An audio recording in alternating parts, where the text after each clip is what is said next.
we're going to look at the dead bug, which is a fundamental core exercise, which allows us to practice bracing the core while in an unloaded position. Bracing the core is a fundamental principle of resistance training, as it allows us to put the body in the safest and most efficient position for lifting weights and putting stress onto it. The dead bug is great, as you can practice this with no equipment, no load going through the spine, and it translates over very well into all exercises. So this is generally the first exercise that I teach anybody that I work with, and it looks something like this. Lie down, flatten your back, and we're just going to work to put the body in the correct position from head to toe. So first of all, we're just going to tuck our chin in. This should mean you feel a bit of a stretch down the back of the neck. Now notice here, my head is not coming off the ground. Just put my chin in, feel that stretch just at the top of the neck. Next, we're going to put hands over shoulders, and then we're going to drive our shoulder blades back into the ground. So now we have our chin tucked in and our shoulder blades back. Next, and perhaps most importantly, we're going to brace the core. So this is a 3-step process. First of all, I want you to draw your belly button in towards the ground, almost like you're trying to put on a pair of trousers that are just a little bit too tight. You draw your belly button in. Next, I want you to squeeze your glutes and flatten out your lower back. So at the minute, you can see that I can fit my hand underneath sort of the arch of my lower back. Whenever you squeeze the glutes and tilt the hips, you see that your lower back flattens against the ground. And then I want us to tense the abs. So this just brings the rib cage into position, so they're not flaring up.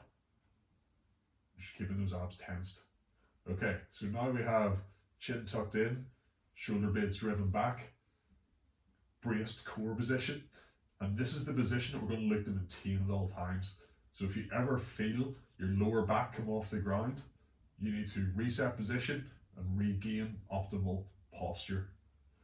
Okay, and then here we're just going to bring the attention to your legs. We're just going to put knees over hips, so about 90 degrees. Okay, and we're just going to hold that. So at the minute, you should be sucking your belly button in, you should be squeezing your lower back, you should be bracing your core, and this should be tough. Really easy to just lie on the ground with a dead bug and get absolutely no benefit from it if you're not applying and doing the exercise with the correct intent. So I want you to make sure that you're squeezing your abs 100%, you're sucking that belly button in, you're squeezing those glutes as hard as you can.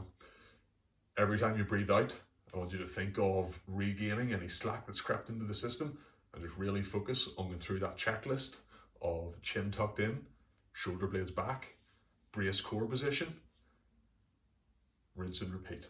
Okay, and you're going to look to hold that for up to 30 to 40 seconds. Now, if that's too easy, then we can increase the difficulty. So from the top again, we're going to go chin tucked in, shoulder blades back, belly button in, glutes squeezed, rib cage down, abs tensed. And if that's comfortable, you can hold that for 30 to 40 seconds. Then you're going to go ahead and try and just straighten your legs. Okay, so that's going to increase the tension in the core, and it's going to make it harder to maintain that position. So again, if you feel your lower back coming off the ground, just drop out of it, regain, and try again. So you'll see here, trying to get feet directly over the hips, and we're going to point the tops of our feet towards us, and just looking to maintain that position. And as ever, just going through that checklist in your head. Chin tucked in, shoulder blades back, correctly braced core position, lower back flat on the ground, and hold for 30 to 40 seconds. And that's the dead bug. So loads of different ways to progress that. It's a really good foundational exercise to start with. Great to chuck in at the start of every single workout you do as a warm-up. Just 2 to 3 of those. It's really going to fire up the core and that sort of movement pattern, which will then carry over into the exercises that you do in your workout. I hope that was helpful for you, and any questions, just let me know.